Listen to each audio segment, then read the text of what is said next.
We've been told so many things about weed. Some say it heals, others say it harms. For some, it's a way to find peace. For others, it's just another way to check out. But no matter what side of the argument you've heard, most of it misses the point. What if the truth isn't about whether it's good or bad, but about what it brings out of you? Cannabis hasn't really changed. We have. This plant, once treated as sacred, handled with silence and ceremony, is now rolled up, lit, and consumed like a snack between notifications. But in ancient traditions, it wasn't taken lightly. Shamans, mystics, and seekers used it carefully, not to escape the world, but to face themselves without filters. They didn't want to feel good, they wanted to see clearly. So the real question isn't about weed at all. It's about what happens when a sacred tool becomes a habit. What do we lose when something that once demanded preparation now demands nothing? And more importantly, what does it reveal when we stop hiding behind the smoke? Because this isn't just a story about cannabis, it's about you. You've been told weed is medicine, or poison, a doorway to the divine, or a shortcut to ruin. But what if none of that was ever the full story? What if cannabis was never about escape, but about exposure? Not about how it makes you feel, but what it makes you face. Because this plant doesn't carry truth, it carries a mirror. And the real question is, are you ready to see what it reflects? Let's go back for a second, way back to a time when cannabis wasn't something you kept in your drawer or picked up on your lunch break.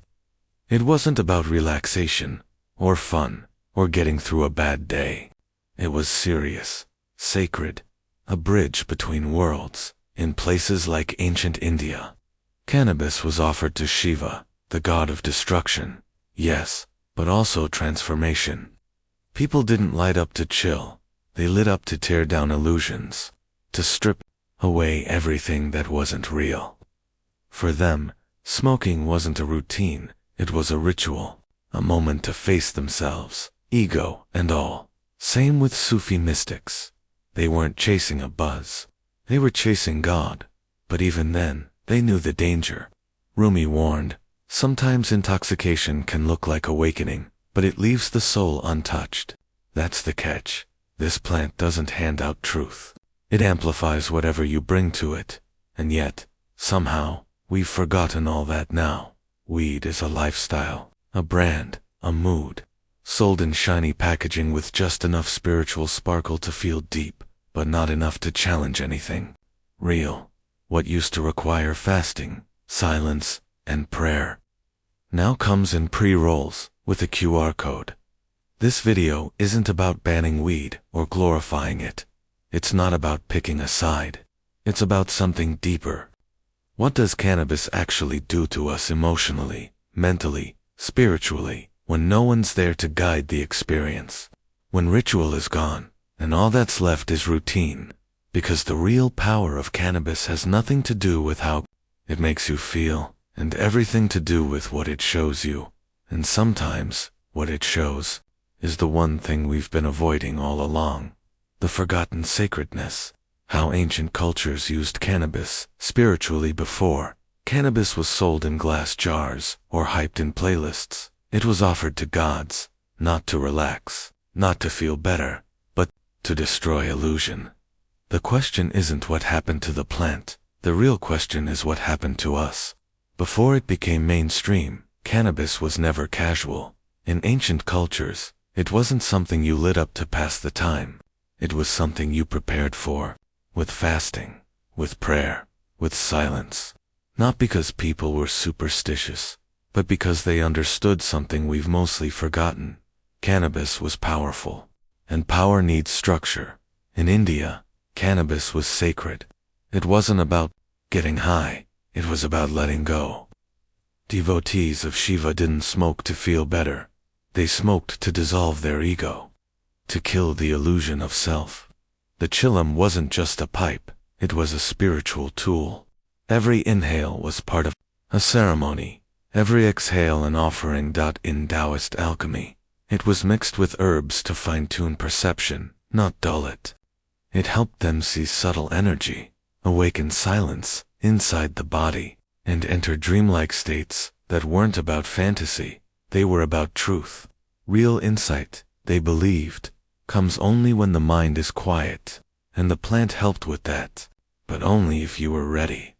Even in Sufi traditions, hashish was used by some mystics to feel the divine more fully, but even there, it was controversial. Some embraced it, others warned against it. Rumi didn't reject the plant outright, but he warned about fake awakenings, moments that felt deep, but left the soul untouched. The line was thin, and everyone knew it. Rastafari culture still holds on to that sacred thread. Ganja isn't just for getting high. It's smoked in reasoning sessions, where the herb is passed with prayer, where every word matters, and silence is respected. It's about alignment with the divine, with truth, with purpose. You don't smoke to escape, you smoke to remember. In all these traditions, the message was the same. Cannabis wasn't entertainment, it was a tool, a key, and keys aren't handed to everyone, only to those ready to open the door. Today, that door still exists, but we've forgotten how to knock at the collapse of ritual. How modern culture stripped the plant of its purpose. Rituals didn't vanish overnight. They were replaced by convenience, by content, by clicks. We stopped preparing our minds and started pacifying them. And when meaning is replaced with mood, clarity becomes impossible. It didn't happen overnight, but slowly, quietly, the ritual disappeared. The things that once made cannabis sacred, the preparation, the fasting, the silence, got replaced by convenience. Now, it's something you grab like coffee, something you smoke while texting or scrolling or zoning out. The plant hasn't changed, but the way we approach it, that's a whole different story. Today, cannabis is a product, packaged with branding, sold in shops that look like tech stores, endorsed by influencers with playlists and pastel fonts. You don't need a reason, you just need money. That sense of reverence, it's gone. And this shift matters more than we think, because when ritual disappears, direction goes with it. Cannabis has always been an amplifier. It doesn't decide where you go, it just turns up the volume. So if you're clear, it sharpens you. But if you're lost, it can take you deeper into confusion. That's why some people feel peaceful, and others feel anxious. It's not the plant, it's the context. Without intention, cannabis becomes a loop. You smoke to escape discomfort, feel numb, then come back to the same pain you never dealt with. Over time, the smoke doesn't soothe anymore, it just blurs.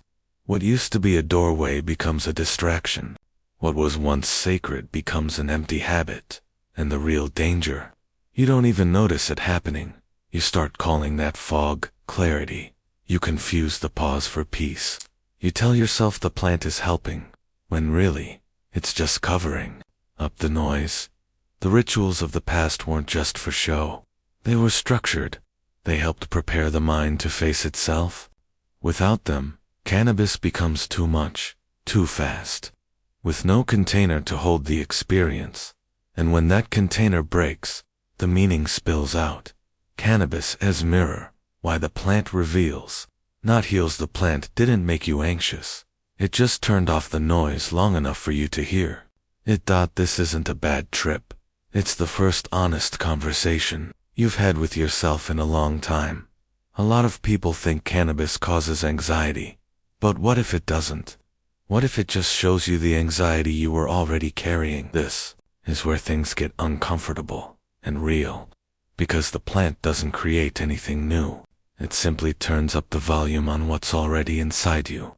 Fear, restlessness, guilt, anger, stuff you buried, stuff you ignored.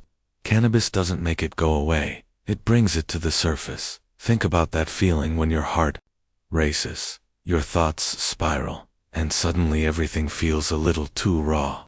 Most people call that a bad trip. But in many spiritual traditions, that was the point. It wasn't a failure, it was feedback.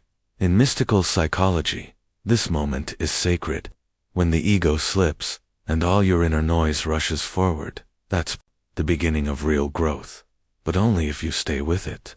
Only if you're willing to see what's been hiding underneath the surface all along. Carl Jung called it the shadow, the parts of you you don't want to see. Not because they're evil, but because they're uncomfortable. Cannabis shines a light right on that, and it doesn't blink. So maybe anxiety isn't a problem. Maybe it's a signal. Maybe the discomfort you feel isn't a sign something went wrong. Maybe it's a sign something important finally showed up. But here's the problem. No one told you how to handle that. In ancient cultures, you didn't face these states alone. There were elders, circles, songs, silence. Now it's just you, a couch, and your screen. The plant is still doing its job, but the support is missing. And when you're cracked open, with no one there to hold that space, what should be sacred starts to feel like chaos. What could have been healing starts to feel like harm. Not because the plant is broken, but because we forgot how to listen to what it's actually saying. The danger of false awakening when sensation replaces transformation. You felt something deep, but did it change how you treat people? How do you show up when things get hard? Because if all you've gained is poetry, not progress, you're not awakening, you're performing. There's a trap hidden inside the high, and it's one of the hardest to spot. Cannabis can make you feel like you've just touched something deep. Music sounds richer. Thoughts feel profound. You start connecting dots that didn't exist before.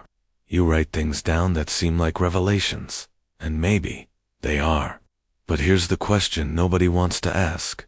Asterisk, asterisk, what changes when the high wears off? Asterisk, asterisk. Because feeling something doesn't mean you've grown, and insight, without action, fades. The real danger is mistaking a strong sensation for real transformation. You felt something, but did you change? Did you face the things you've been avoiding? Or did you just write about them in your notes app and forget? This is where the ego slips back in, wearing a new mask. It sounds spiritual. It quotes philosophers. It says all the right things. But underneath, nothing's different. The patterns are still there. The avoidance is still there. The suffering just sounds more poetic now. In some esoteric teachings, this is called false light, the illusion of clarity. You feel expanded, but nothing is anchored. You glow for a moment, but crumble under pressure. It's a performance of awakening. And cannabis, when used carelessly, can make that performance feel very convincing. Even mystics warned about this. Osho once said, "Substances open doors that only silence should open.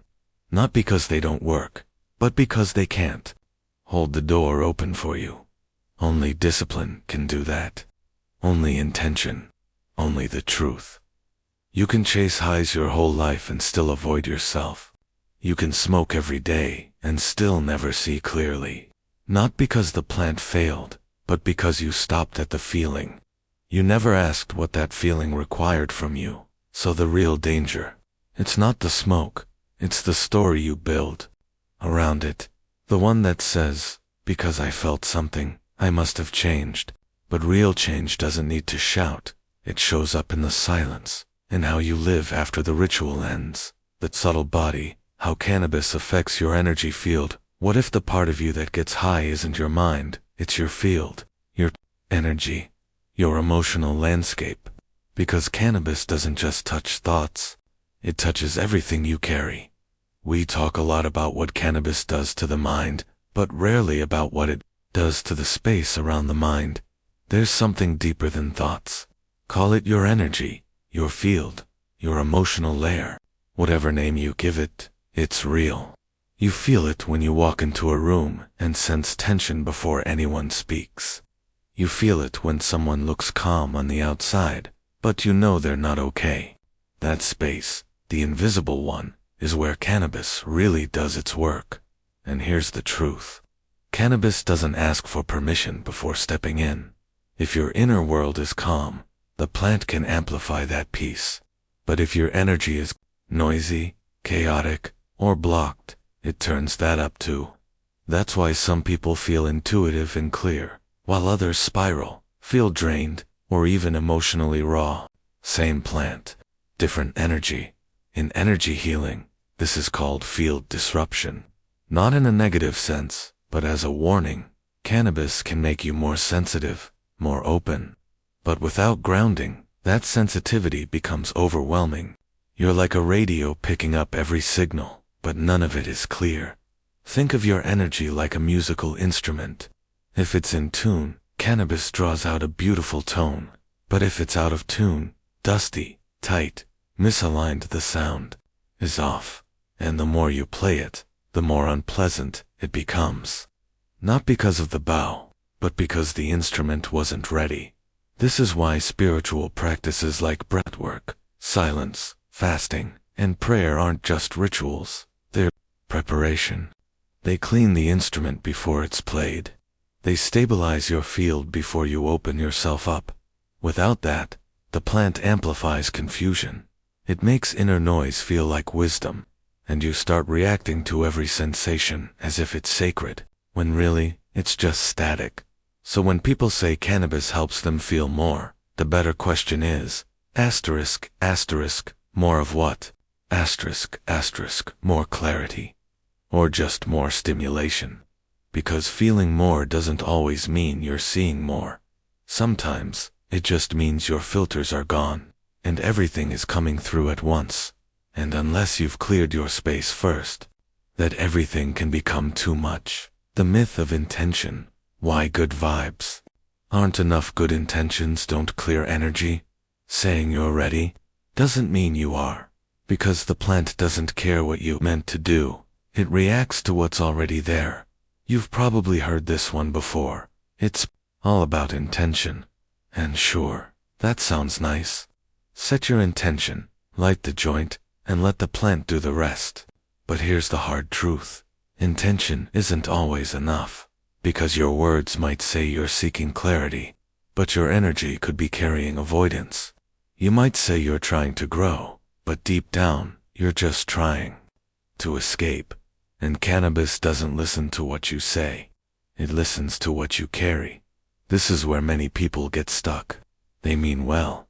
They want to feel better. They believe they're using the plant to heal. But if you're reaching for it in moments of stress, confusion, or fear, it doesn't soothe those things. It just shows them to you. The plant doesn't give peace. It reflects whether peace was already there. So when you light up in the middle of emotional chaos, what shows up is not peace. It's the very thing you were trying to avoid. And that can feel harsh. Like the plant betrayed you. But it didn't.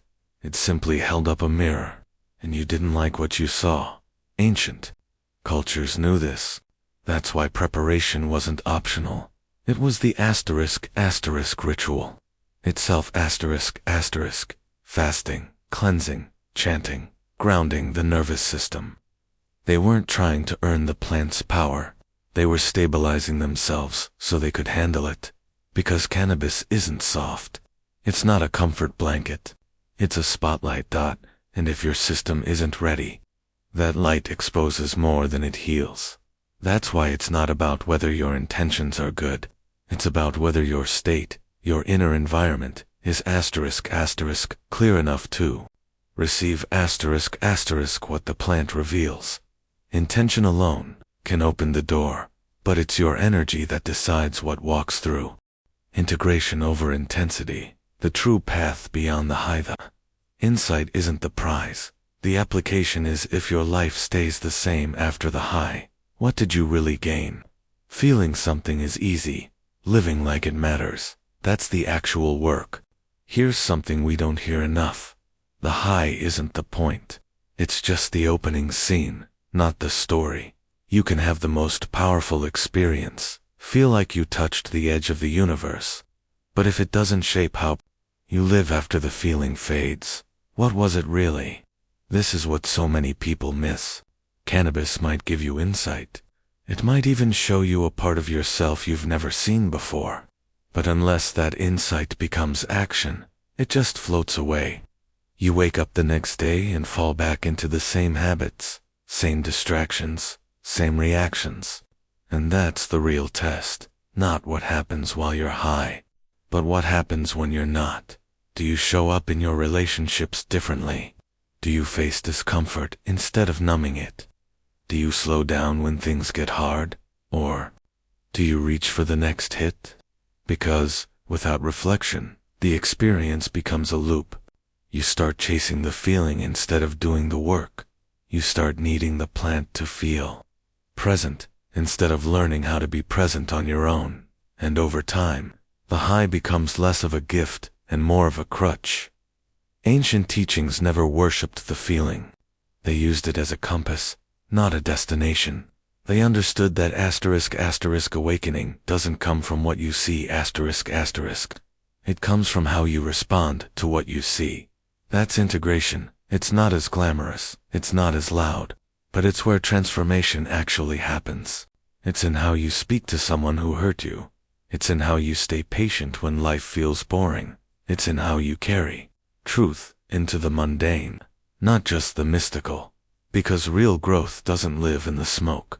It lives in the choices you make when the smoke clears. And cannabis, if used with care, can help you see those choices more clearly, but it won't walk the path for you. That part is up to you. Conclusion, seeing beyond the smoke. So, what do we really learn from all this? Not that cannabis is wrong, not that it's dangerous or divine, but it's honest. Almost too honest for how we use it now. The plant doesn't choose your experience. It holds up a mirror, and that mirror doesn't flatter you. It shows you the fear, the unresolved pain, the patterns you keep pretending aren't there. That's what makes it sacred. And that's also what makes it hard. Because when something shows you the truth, especially the truth about you, it's easier to label it as too intense, or just not for me, than to ask the tougher question. ***, was I ready to see what it showed me? We live in a time where almost everything is designed to comfort us. Smooth over the rough edges. Quiet the discomfort. But cannabis in its true form doesn't do that. It strips back the surface. It gets under the skin. And for some people that feels like chaos. But for others, it's the first time something finally feels real. And that's why ritual matters. Not for the plant. For you. You can't walk into fire with muddy feet and expect to come out clean. You can't open a door without preparing for what's on the other side. And you can't keep using a spiritual tool like a toy without eventually losing the meaning it once carried. The ancient ones didn't worship the smoke. They didn't cling to the visions. They asked one thing. ***, what will you do with what you saw? And that's where everything changes. Not when you feel something, but when you live like it mattered. The signal was never in the smoke if cannabis showed you something true.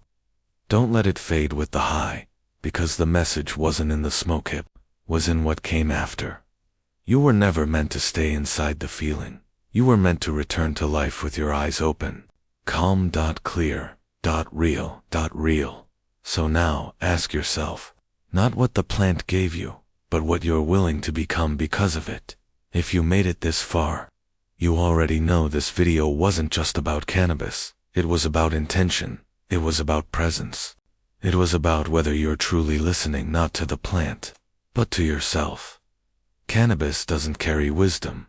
It only reveals what's been waiting inside you to be heard. The stillness, the chaos, the question you've been avoiding. It doesn't judge, it just reflects.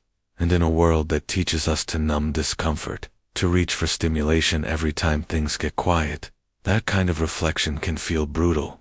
But maybe it's exactly what we need. The truth is, you don't need the high to feel whole. You don't need the smoke to access peace.